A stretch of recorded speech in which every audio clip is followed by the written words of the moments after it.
నమస్తే రైతు సోదరులకు శుభోదయం. నేలతల్లి కార్యక్రమానికి స్వాగతం. మీ భూమి మీ హక్కులు అనే అంశంలో భాగంగా హెచ్ఎంటీవీ నేలతల్లి కార్యక్రమంలో ప్రతి వారం భూ చట్టాలు వాటి సమగ్ర సమాచారం అందిస్తూ వస్తున్నాం. అదే క్రమంలో భూ వివాదాలు కోర్టు వరకు చేరిన సందర్భాలు చాలానే ఉన్నాయి. ఆ తరుణంలో భూ వివాదాలు భూ చట్టాలకు సంబంధించి కీలకమైన నిర్ణయాలతో తీర్పులు వెలువడిన కేసులు అనేకం. అందులో అటు రెవెన్యూ విభాగానికి భూ హక్కుదారులకు వర్తించే విధంగా చేసిన కీలకమైన తీర్పులు వాటి సారాంశాలను భూచట్ట న్యాయ నిపుణులు సునీల్ కుమార్ గారు విశ్లేషణ ఇవాల్టి నేలతల్లి కార్యక్రమంలో మీకోసం.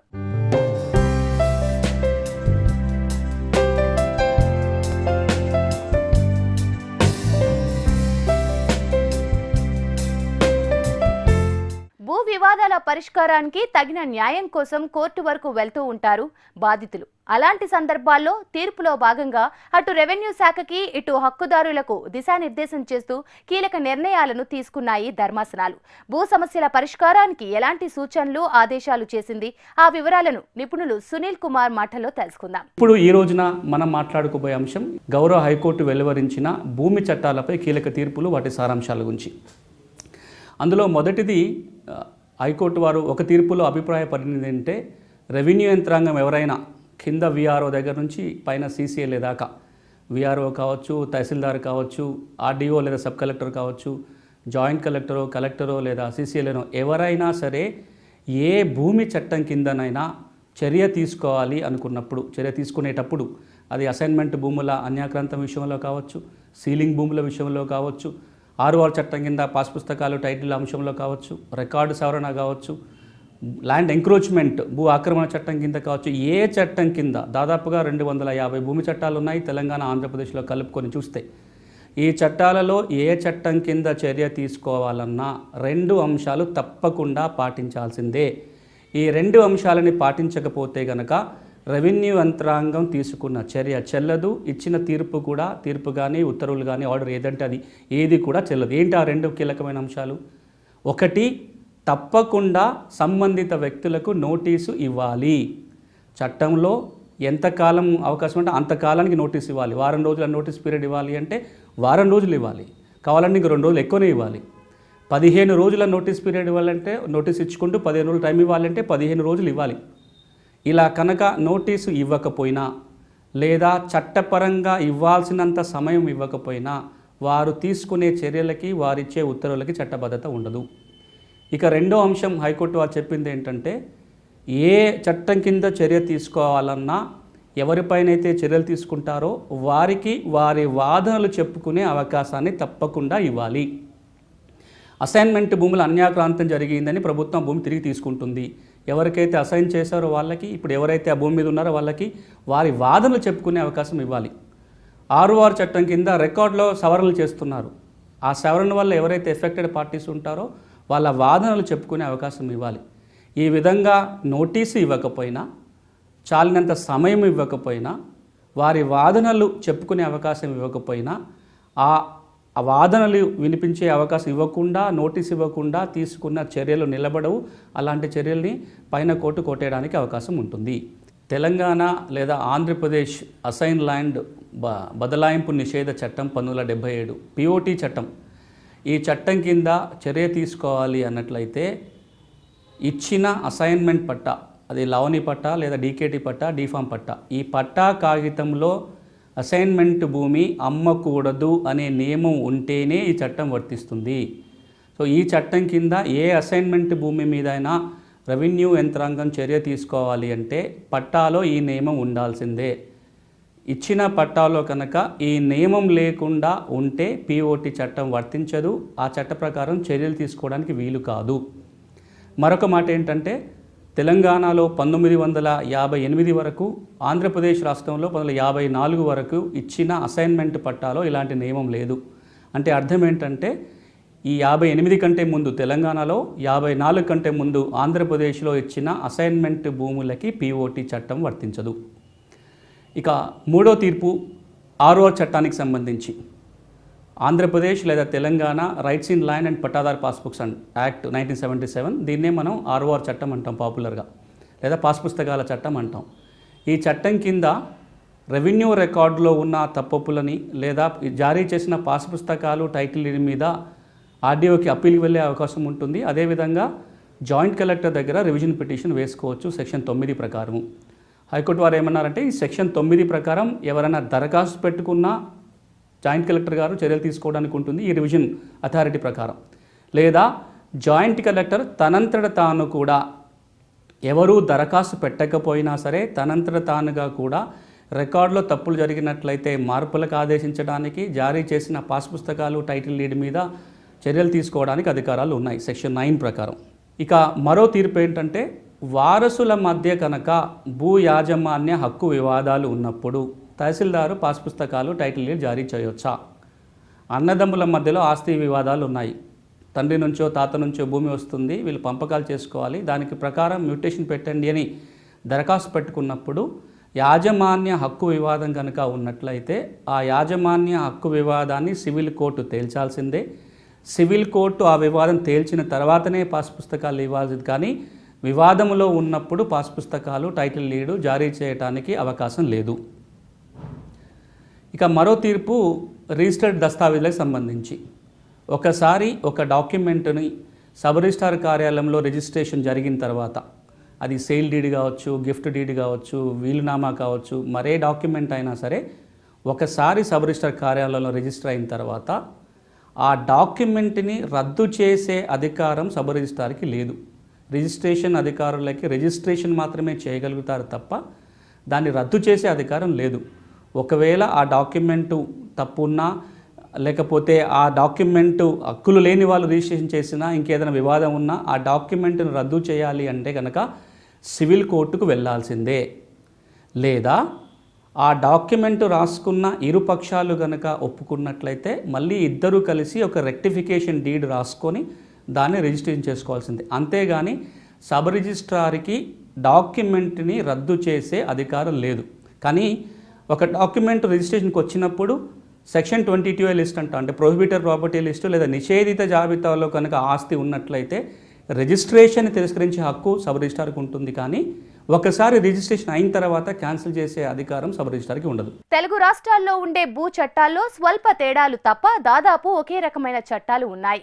ఈ క్రమంలో భూముల సర్వే, భూ రికార్డులు, అసైన్ భూముల విషయంలో కోర్టు ఇచ్చిన తీర్పులు ఏంటి, అవి రైతులకు, భూ హక్కుదారులకు ఎలా ఉపయోగపడతాయో ఇప్పుడు తెలుసుకుందాం. భూమి రికార్డులలో ఏ సవరణ చేయాలన్నా అది 1Bలో కావచ్చు, పహానీ అడంగల్లో కావచ్చు, మరే రెవెన్యూ రికార్డుల్లో ఏ సవరణ చేయాలన్నా ఆ రికార్డులో ఎవరి పేరైతే నమోదై ఉంటుందో ఆ వ్యక్తికి నోటీస్ ఇవ్వకుండా ఏ సవరణ చేయటానికి వీల్లేదు. అలా నోటీస్ ఇవ్వకుండా సవరణ కనుక చేస్తే ఆ సవరణ చెల్లదు. ఇక ఎక్స్ సర్వీస్మెన్ గురించి కూడా ఒక తీర్పు హైకోర్టు వెలువరించింది. దీనికి సంబంధించి చాలా తీర్పులు వచ్చాయి. నేను ఒక తీర్పును ప్రస్తావిస్తున్నా దీనికి సంబంధించి. ఎక్స్ సర్వీస్మెన్ మాజీ సైనికులు ఎవరైతే ఉంటారో వాళ్ళకి కూడా ప్రభుత్వము వ్యవసాయం చేసుకోవటానికి భూములని అసైన్ చేస్తుంది. ఏదే విధంగానైతే భూమి లేని పేదవాళ్ళకి భూములని ప్రభుత్వం అసైన్మెంట్ చేస్తుందో లావోని నియమాల ప్రకారం తెలంగాణలో, BSO ప్రకారం ఆంధ్రప్రదేశ్లో అసైన్మెంట్ చేస్తారు. అందులో ఎక్స్ సర్వీస్మెన్ కూడా అసైన్మెంట్ చేయడానికి వీలవుతుంది. మామూలుగా భూమి లేని పేదవాళ్ళకి ఏదైతే భూమి ఇస్తారో దాన్ని వాళ్ళు ఎప్పటికీ అమ్ముకోవడానికి కానీ ఇంకే విధంగా బదలాయింపు చేయడానికి వీల్లేదు, తరతరాలుగా అనుభవించాల్సిందే. కానీ అదే ఎక్స్ సర్వీస్ మిషన్ విషయానికి వచ్చినట్లయితే వారికి పట్టా ఇచ్చిన 10 సంవత్సరాల తర్వాత అమ్ముకోవచ్చని ప్రభుత్వమే జీవో జారీ చేసింది. కాబట్టి 10 ఏండ్ల తర్వాత ఎక్స్ సర్వీస్మెన్ తమకిచ్చిన అసైన్మెంట్ భూములని అమ్ముకోవచ్చు. అలా అమ్ముకోవాలన్నప్పుడు రెవెన్యూ యంత్రాంగం నుంచి ఎలాంటి NOC తీసుకోవాల్సిన అవసరం లేదు.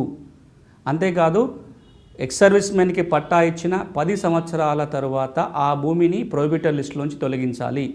ప్రొహిబిటెడ్ లిస్టులో ఉంచడం కరెక్ట్ కాదు. ఇది హైకోర్టు వెలువరించిన కీలకమైన తీర్పు. చాలా సందర్భాల్లో చూస్తుంటాము NOCల కోసం రెవెన్యూ యంత్రాంగాన్ని ఆశ్రయించటం. ఇది అసైన్మెంట్ భూమి అమ్ముకోవాలనో లేకపోతే మరొక రకంగా NOCలకు వెళ్తూ ఉంటారు. హైకోర్టు ఏమి అభిప్రాయపడిందంటే ఇలా NOC ఇచ్చే అధికారాలు రెవెన్యూ యంత్రాంగానికి లేదు. ఒకవేళ అది అమ్ముకోకూడని భూమి అయి ఉంటే అసైన్మెంట్ భూమినో, సీలింగ్ మిగిలి భూమినో, ఏదో మరొక విధంగా అన్యాక్రాంతం చేయకూడని భూమి అయి ఉన్నట్లయితే దాన్ని ప్రొహిబిటెడ్ లిస్టులో పెట్టి సబ్ రిజిస్ట్రార్ కార్యాలయాలకి పంపాలి. ఒకవేళ అన్యాక్రాంతం చేయకూడని భూమి కాకుండా అందులో పెట్టి ఉన్నట్లయితే దాని సవరణకు కూడా వేరే మార్గాలు సూచించారు. ఆ మార్గం ప్రకారం లిస్టును సవరించుకోవాల్సిందే తప్ప ఎన్ఓసి ఇచ్చే అధికారం లేదు, ఎన్ఓసి తీసుకోవాల్సిన అవసరం లేదని హైకోర్టు అభిప్రాయపడింది. ఇక మరో తీర్పు భూముల సర్వేకి సంబంధించి. భూముల సర్వేకి కొన్ని వందల వేల దరఖాస్తులు సర్వే అధికారులకి, రెవెన్యూ కార్యాలయాలకి వస్తూ ఉంటాయి. ఇప్పటికే తెలంగాణ, ఆంధ్రలో కలుపుకొని కొన్ని లక్షలలో సబ్ డివిజన్ కోసము ఎఫ్లైన్ పిటిషన్స్ అనో, ప్రదర్శన చూపించమనో దరఖాస్తులు పెండింగ్లో ఉన్నాయి.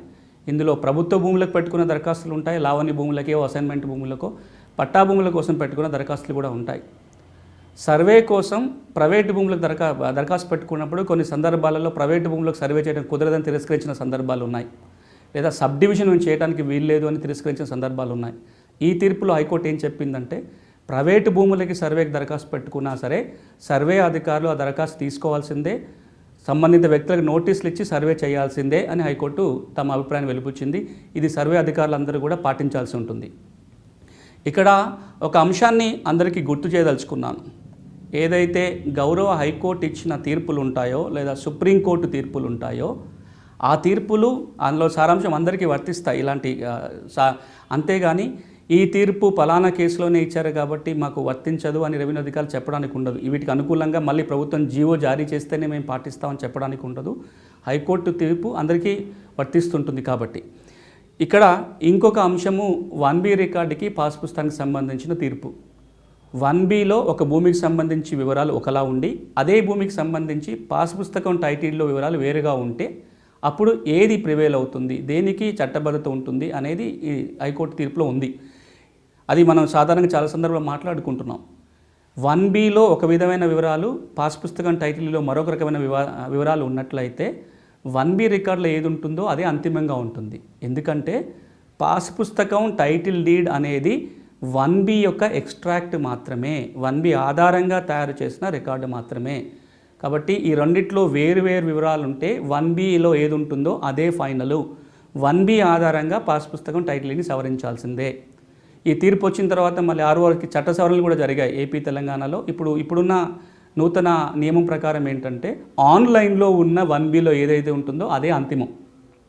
పాస్ పుస్తకం టైటిల్ అంతిమం కాదు. బ్యాంకర్లు కానీ, రిజిస్ట్రేషన్ అధికారులు కానీ పాస్బుక్ టైటిల్ అడగకూడదు. ఆన్లైన్లో ఉన్న 1B వివరాలనే ప్రామాణికంగా తీసుకోవాలని చెప్పి ఇప్పుడు చట్టం కూడా చెప్తుంది. జాయింట్ కలెక్టర్లకి తమ తీర్పుని తామే రివ్యూ చేసుకునే అధికారం ఉందా, లేదా తమ తీర్పుని తాము వెనక్కి తీసుకునే అధికారం ఉందా అనేది హైకోర్టు ఒక తీర్పులో చర్చించి దాని మీద తీర్పు వెలువడించడం జరిగింది. జాయింట్ కలెక్టర్లు ROR చట్టంలో కావచ్చు, POT చట్టంలో కావచ్చు, లేకపోతే ల్యాండ్ రెవెన్యూ యాక్ట్ పరంగా కానీ రకరకాల చట్టాలలో వాళ్ళకి రివిజన్ పవర్సో, అపీల్ పవర్సో ఉన్నాయి. ఆ విధంగా ఒక తీర్పు వెలువరించిన తర్వాత మళ్ళీ అదే తీర్పుని వారే రివ్యూ చేసుకునే అధికారం లేదు అని హైకోర్టు అభిప్రాయపడింది. జాయింట్ కలెక్టర్ కానీ అదే నియమం ఆర్డీఓలో కూడా వర్తిస్తుంది. తమ తీర్పుని తాము రివ్యూ చేసుకోవడానికి వీల్లేదు, తమ తీర్పుని తాము రీకాల్ అంటే వెనక్కి తీసుకునే అవకాశం లేదు.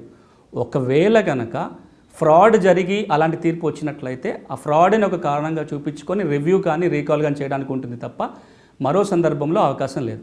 రెవెన్యూ కోర్టులు ఇంజెక్షన్ ఆర్డర్లు ఇవ్వచ్చా? సివిల్ కోర్టులు ఇచ్చినట్టుగా టెంపరీ ఇంజెక్షన్ ఆర్డరో, పర్మనెంట్ ఇంజెక్షన్ ఆర్డర్స్ ఇవ్వడానికి అధికారాలు ఉన్నాయా రెవెన్యూ చట్టాల మేరకు? హైకోర్టు ఈ విషయంలో చాలా క్లియర్గా తీర్పిచ్చింది. రెవెన్యూ అధికారులకి ఇంజెక్షన్ ఆర్డర్స్ ఇచ్చే అధికారాలు లేవు. ఆ అధికారాలు సివిల్ కోర్టుకి మాత్రమే ఉన్నాయి. అసైన్మెంట్ భూములని వీలునామా ద్వారా బదలాయింపు చేయొచ్చా? POT చట్టం ఏమంటుందంటే, అసైన్మెంట్ భూములని ట్రాన్స్ఫర్ బదలాయింపు చేయకూడదు, తరతరాలుగా వారసత్వంగా అనుభవించవచ్చు అని చట్టం చెప్తుంది. కాబట్టి వీలునామా చెల్లుబాటు అవుతుందా అసైన్మెంట్ భూములకు సంబంధించి?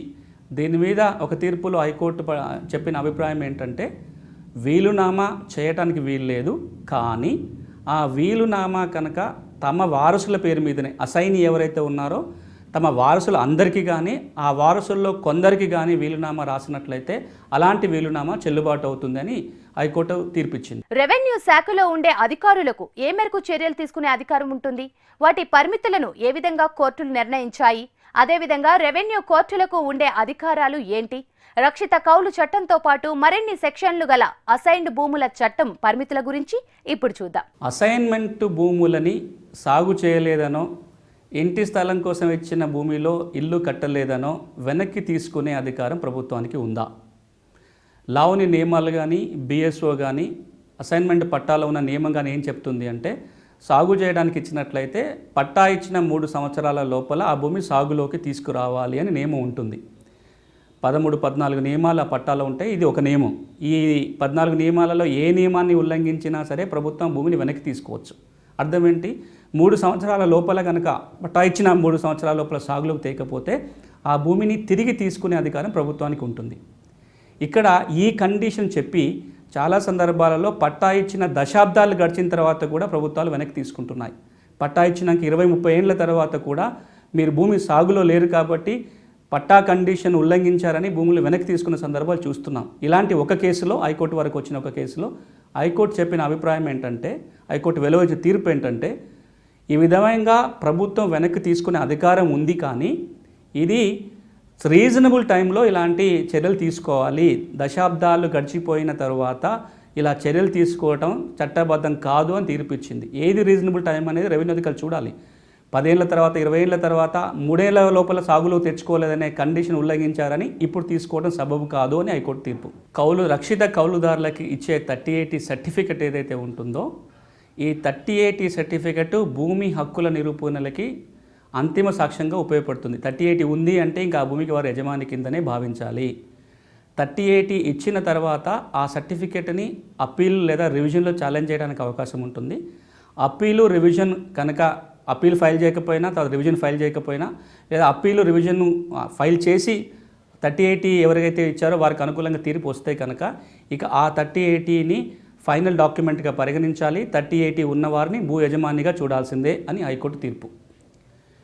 భూమి రికార్డులకు సంబంధించిన మరొక ముఖ్యమైన అంశం హైకోర్టు పేర్కొంది. అది ఆర్ఓఆర్ చట్టంకి సంబంధించి.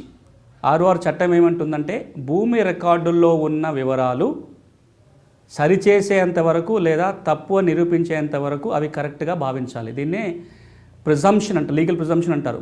Land records are presumed to be correct unless contrary is proved. దాని అర్థం ఏంటంటే, ఆర్ఓఆర్ 1Bలో కావచ్చు, అడంగల్లో కావచ్చు, పహానీలో కావచ్చు, పాస్ పుస్తకం, టైటిల్ డీడ్, మరే రెవెన్యూ రికార్డుల్లో ఆర్ఓఆర్ చట్టం కింద మెయింటైన్ చేసే ఏ రికార్డులో ఉన్న వివరాలైనా ఆ రికార్డులో ఏ వివరాలు ఉంటే ఆ వివరాలు కరెక్ట్ అని భావించాలి.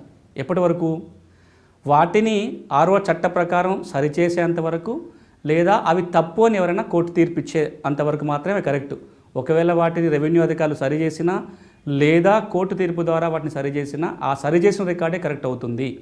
దానికి ఇంకో అర్థం ఏంటంటే, రెవెన్యూ రికార్డులో ఎంట్రీ ఉన్నంత మాత్రాననే భూ యజమాని అనుకోవడానికి లేదు. అవి భూ యజమాని అని చెప్పడానికి సాక్ష్యంగా పనికొస్తాయి, బలమైన సాక్ష్యంగా పనికొస్తాయి. కానీ భూమి మీద హక్కే లేకుండా, భూ యజమానే కాకుండా భూమి రికార్డులో కనుక నమోదైనంత మాత్రాన ఆ భూమి మీద హక్కులు రావు అనేది ఈ తీర్పు సారాంశం. కోర్టు ఆక్షన్ ద్వారా కొనుక్కున్న అసైన్మెంట్ భూములు పట్టా భూములు అవుతాయా? ఆ పిఓటి చట్టం ఏమంటుందంటే, అసైన్మెంట్ భూములని అన్యాక్రాంతం చేయకూడదు, కానీ షెడ్యూల్డ్ బ్యాంకులకి కానీ కోఆపరేటివ్ సొసైటీ కానీ తనఖా పెట్టడానికి అవకాశం ఉంది. అలా తనఖా పెట్టినప్పుడు షెడ్యూల్డ్ బ్యాంకులకు కానీ లేదా కోఆపరేటివ్ సొసైటీలకు కానీ అప్పు చెల్లించకపోతే వారు ఆ భూముల్ని వేలం వేసే అధికారం కూడా ఉంటుంది. ఆ విధంగా కోర్టు ప్రాసెస్ ద్వారా ఆ భూముల్ని వేలం వేస్తే ఆ వేలములో ఎవరైతే కొనుక్కుంటారో ఆ కొనుక్కున్న వ్యక్తులకి ఆ భూమి మీద పట్టా హక్కులు వస్తాయా లేదా, ఆ భూములు పట్టా భూములు మారుతాయా లేదా, ఈ అంశంలో హైకోర్టు చాలా స్పష్టమైన తీర్పు ఇచ్చింది. కోర్టు ఆక్షన్ ద్వారా గనక అసైన్మెంట్ భూముల్ని కొనుగోలు చేసినట్లయితే అసైన్మెంట్ భూములు పట్టా భూములతో సమానం అవుతాయి. పట్టా భూములకు ఏ విధంగా హక్కులు ఉంటాయో ఈ భూముల మీద కూడా కొనుగోలు చేసిన వ్యక్తికి అలాంటి హక్కులే ఉంటాయి. ఈ భూములని నిషేధిత జాబితాలో ఉంచకూడదు, పట్టా భూములతో సమానంగా ట్రీట్ చేయాల్సిందే. ఇక అసైన్మెంట్ భూములకు సంబంధించిన మరొక ముఖ్యమైన అంశం కోర్టు ఇంకొక తీర్పులో చెప్పింది ఏంటంటే, అసైన్మెంట్ పట్టాలో గనక టీఫామ్ పట్టా కావచ్చు, లావణీ పట్టా కావచ్చు, డీకేటీ పట్టా కావచ్చు, ఈ పట్టాలో కనుక ఈ భూమి అమ్మకూడదు అనే నియమం లేకపోతే ఆ భూములు అమ్ముకోవచ్చు. దానికి ఎలాంటి ఎన్ఓసీతో అవసరం లేదు. అలాంటి భూములు కనుక ప్రొహిబిటెడ్ లిస్టులో ఉంటే వాటిని తీసేయాల్సిందే. ఇక ఇప్పుడు సాదాబైనామా క్రమబద్ధీకరణకు సంబంధించిన ఒక 2 కీలక అంశాలు. ఇప్పుడు ఎలాగూ ఆంధ్రప్రదేశ్లో మరొకసారి గడువు పొడిగించారు. మే 31 వరకు కూడా సాదాబైనామా క్రమబద్ధీకరణకు దరఖాస్తు చేసుకోవచ్చు. గత వారమే మనం దాని గురించి చాలా విపులంగా మాట్లాడుకున్నాం.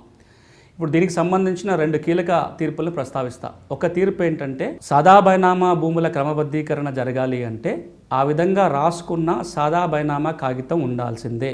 ఏదైతే అన్రిజిస్టర్డ్ డాక్యుమెంట్ ఉంటుందో స్టాంప్ కాగితం మీద రాసుకున్నా, తెల్ల కాగితం మీద రాసుకున్నా, మరే విధంగా అన్రిజిస్టర్డ్ డాక్యుమెంట్ ఏదైతే ఉంటుందో ఆ డాక్యుమెంట్ ఉంటేనే సాదా బైనామా క్రమబద్ధీకరణ చేయడానికి వీలుంటుంది. ఆ డాక్యుమెంట్ లేకపోతే క్రమబద్ధీకరణ చేసే అధికారం తహసీల్దార్కి లేదు అని హైకోర్టు తీర్పు. ఈ తీర్పుకు తెలంగాణలో వెసులుబాటు ఉంది. ఎందుకంటే తెలంగాణలో ఈ తీర్పు వచ్చిన తర్వాతనే ఆర్ఓఆర్ చట్టానికి సవరణ చేసి నోటి మాట మీద కొనుగోలు జరిగిన ఈ డాక్యుమెంట్ లేకపోయినా క్రమబద్ధీకరణ చేసే అధికారాన్ని తహసీల్దార్కి ఇచ్చారు. కాబట్టి తెలంగాణలో ఆ విధంగా చేయొచ్చు, కానీ ఆంధ్రప్రదేశ్లో డాక్యుమెంట్ ఉంటేనే క్రమబద్ధీకరణ చేయాలి. ఇక చివరిగా సివిల్ కోర్టు, రెవెన్యూ కోర్టుకున్న అధికార పరిధుల గురించి ఈ చాలా సందర్భాలలో సివిల్ కోర్టులో కేసు ఉంటే రెవెన్యూ వాళ్ళు చేయొచ్చా, రెవెన్యూ కోర్టులో కేసు నడుస్తున్నప్పుడు సివిల్ కోర్టుకి వెళ్ళడానికి అవకాశం ఉంటుందా, ఇలాంటి గందరగోళాలు ఉన్నాయి. ఇందులో ఒక తీర్పులో హైకోర్టు ఏం పేర్కొంది అంటే, సివిల్ కోర్టులో వివాదం ఉన్నప్పుడు, యాజమాన్య హక్కుల వివాదంలో ఉన్నప్పుడు తహసీల్దార్ గారు రికార్డ్ని మ్యూటేషన్ చేయడానికి కానీ, పాస్ పుస్తకాలు, టైటిల్ డీడ్ జారీ చేయడానికి కానీ అవకాశం లేదు. సివిల్ కోర్టులో యాజమాన్య హక్కు తేలిన తర్వాతే, ఈ వివాదం తేలిన తర్వాతనే ఎంఆర్ఓ రికార్డులో మ్యూటేషన్ చేయాలి. కానీ ఒకసారి మ్యూటేషన్ జరిగిపోయి రికార్డు సవరణ జరిగిన తర్వాత సివిల్ కోర్టు వివాదం ఉన్నా సరే ఎంఆర్ఓ తీసుకున్న నిర్ణయాన్ని ఆర్ఓఆర్ చట్ట ప్రకారం ఆర్డీఓ దగ్గర కానీ, జేసీ దగ్గర అప్పీల్ లేదా రివిజన్ పిటిషన్ వేసుకోవడానికి అవకాశం ఉంటుంది. ఆర్ఓఆర్ ప్రకారం వారు నిర్ణయం తీసుకోవచ్చు, ఉత్తర్వులు ఇవ్వచ్చు. ఆ ఉత్తర్వులు సివిల్ కోర్టు నిర్ణయానికి లోబడి మాత్రమే ఉంటాయి. ఇవి గత కొన్ని సంవత్సరాలుగా తెలంగాణ, ఆంధ్రప్రదేశ్ భూమి చట్టాలకు సంబంధించి హైకోర్టు ఇచ్చిన తీర్పులలో రైతులకు ఉపయోగపడే కొన్ని ముఖ్యమైన తీర్పుల్ని ప్రస్తావించాను. అందులో కూడా తీర్పు సైటేషన్ను ఇవి చెప్పకుండా అందులో ఉన్న సారాంశాన్ని మీ దృష్టికి తీసుకొచ్చాను. ఎవరైనా సరే ఈ కోర్టు తీర్పులు కావాలన్నట్లయితే హైకోర్టు వెబ్సైట్లో చూసుకోవచ్చు. ఇతరత్ర నేను పంపిస్తున్న మెటీరియల్లో కూడా ఉంటుంది. భూ చట్టాలు, సమస్యల పరిష్కారం గురించి, అలాగే రైతులకు ఉపయోగపడే మరింత సమాచారం కోసం మా హెచ్ఎంటీవీ అగ్రి యూట్యూబ్ ఛానల్ని సబ్స్క్రైబ్ చేసుకోండి. ఇది ఇవాల్టి నేలతల్లి కార్యక్రమం. నమస్తే.